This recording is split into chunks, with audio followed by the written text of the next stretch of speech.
बहुत बहुत शुक्रिया।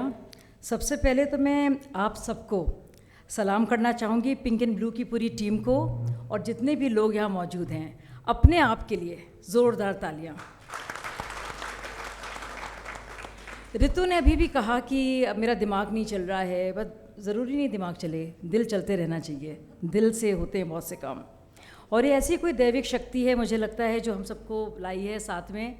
और राजीव भाई हमारे बहुत ही शालीन, मेरे एक ऐसे भाई, टीवी के प्रवक्ताओं के बारे में शब्द कम ही इस्तेमाल होता है, लेकिन इनके बारे में सब जानते हैं किस तरह से राजीव जी का जो पूरा अंदाज़े बयां है कितना शानदार है। इतने सालों से मैं डिबेट्स में हमारे साथ राजीव भाई हमारा हम लोग साथ में पेश हुए हैं, लेकिन कभी भी तकरार का मौका नहीं आया, और वो राजीव जी की वजह से शायद पूरी तरह से।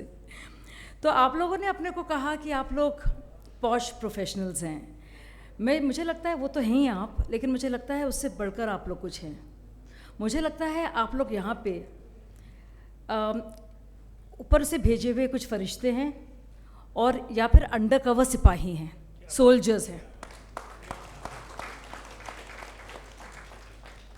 क्योंकि हम सबको याद है अपने अंदर का वो माजी, वो अतीत, जो ऋतु जिसके बारे में बात कर रही थी, 13 साल की उम्र। और चाहे वो मेरी बहनें हों या हमारी खाला हों, फुप्पी हों, मासी हो हमारी, जो भी हो घर के आसपास, हम सब ने देखा है वो। बहुत से हमारे भाई भी हैं, और मैं इसके बारे में बाद में आऊँगी, जिन्होंने बहुत कुछ सहा है। और मेरी बहनों ने, मुझे बाद में पता चला कि किस क्या क्या वजूहात रहीं, और उन्होंने सिसक ससक के इसके साथ जीना सीखा, मजबूरन उसको बर्दाश्त किया। और ज़ाहिर है इसके बारे में बोल नहीं सकते, जिस तरह के घरों से हम लोग हैं। और कानपुर बहुत दूर नहीं है बिहार से तो ये कानपुर की हूँ मैं, चमनगंज की गलियों में मेरी परवरिश हुई, तंग गलियों में। तो आप सोच सकते हैं किस तरह का माहौल और माशरा रहा होगा। तो मैं बता दूं कि बहुत ही घुटन सी महसूस होती थी, लेकिन एक चॉइस होती है हमारे पास। और शायद बचपन में मैंने सोचा कि मैं अपनी बड़ी बहनों के लिए कुछ नहीं कर पाई, क्योंकि शायद मैं उनसे छोटी थी, और अपने लिए भी इस वक्त मैं कुछ नहीं कर सकती, क्योंकि बस हमारा है ही कोई समाज ऐसा। लेकिन बड़े होकर मैं कम से कम और बच्चियां जो हमारी तरह हैं उनके लिए तो कुछ करना चाहूँगी ज़रूर।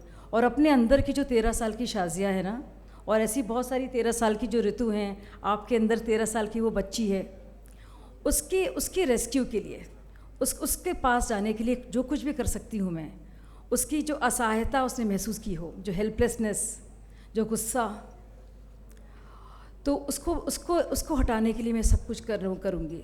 और शायद वही वजह है वो जो गुस्सा था। देखिए, बर्दाश्त करना एक चीज़ है, लेकिन उस गुस्से को हमेशा एक चिंगारी की तरह ज्वलंत रखना, तो वो मशाल बने।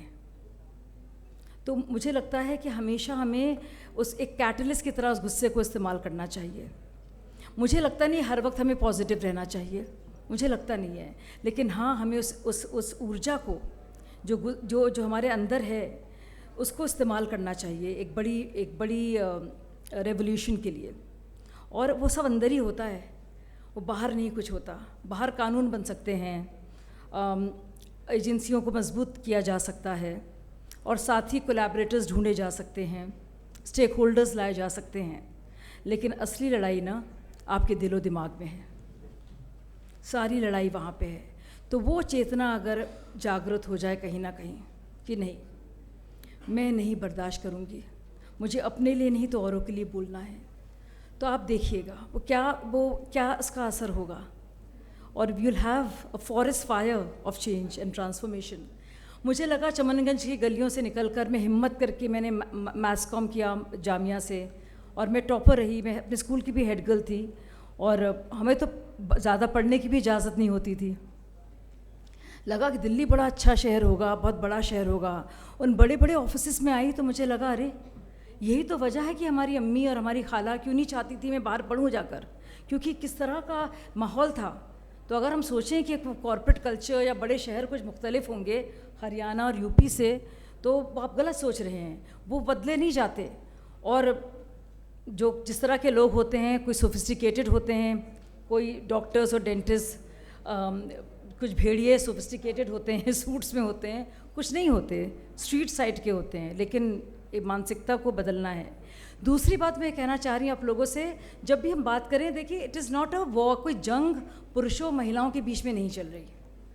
इसमें हमारे बहुत सारे भाई हैं जो बराबर के भागीदार हैं। ये समाज हम सबका है, ये सब महिलाओं का काम करने का नहीं है ये।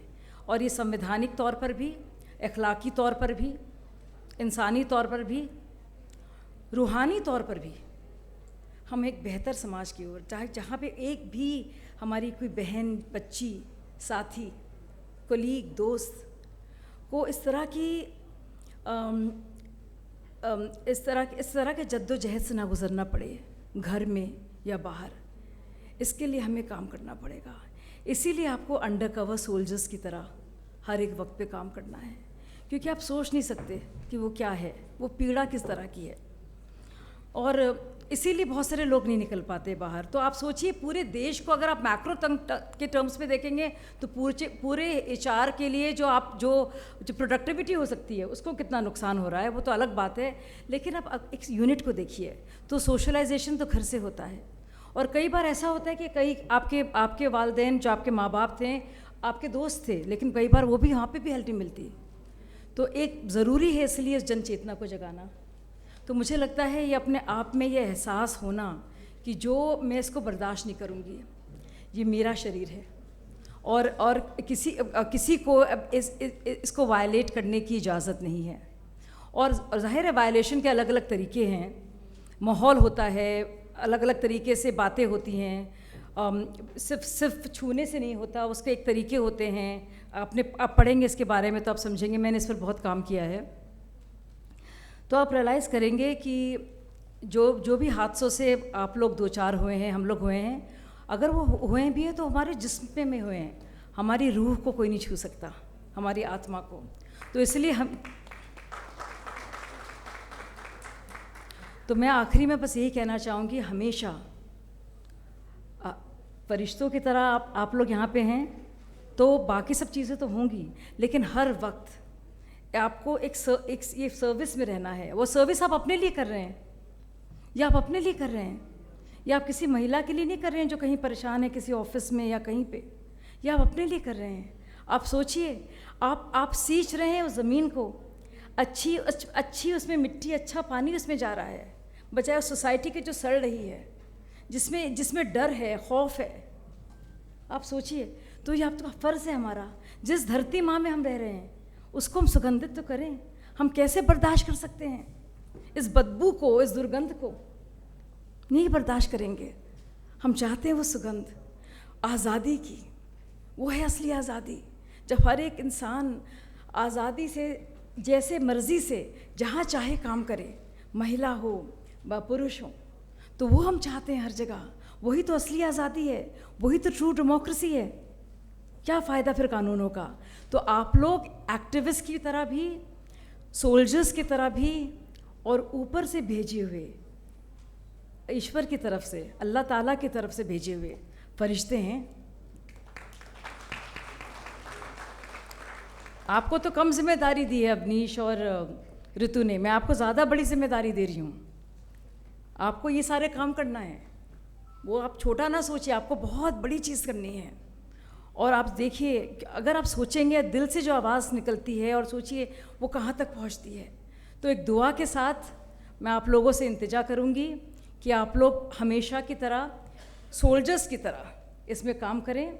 इससे मतलब हमारी अपनी खुशी है और हमारे अपने माशरे की और हम सब की। जय हिंद।